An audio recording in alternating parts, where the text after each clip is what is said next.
What's going on, guys? Aaron Van down here with Sherwood Dodge, and today I got a fresh trade for you guys. It's a 2019 Ram 1500 Rebel. Now this vehicle has a lot of cool features I'd like to go over with you guys, but the first thing I'd like to point out is this vehicle does have LED headlights, and of course with every Rebel, you got the steel front and rear bumpers, and of course you got the Sport Performance hood as well. Now moving away to the side, you do see that you have an aftermarket tire. It is BF Goodrich All-Terrain TA KO2 tire, so it is an all-around good tire, and the road noise I find is very nice.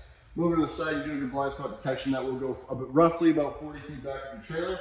You also have keyless entry. Now, making your way to the inside, you do see the nice special red Rebel interior. This vehicle does come equipped with the 8.4-inch touchscreen display, which gives you heated seats and a heated steering wheel.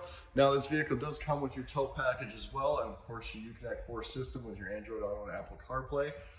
Moving our way to the back, you do see more red, but you also have tons of space in this crew cab, and you have two USB ports and two USB Type-Cs in the rear there with a 115-volt plug.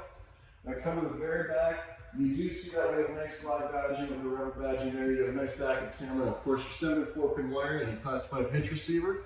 Now the one cool thing I'd like to show you guys, I won't show you on the video here, but you do see with the remote that this vehicle does come with air suspension, and of course your factory remote start. Now, if you guys have any questions about this beautiful Rebel, please give me a call at 780-729-5517. Thank you guys for your time today. I look forward to working with you all soon.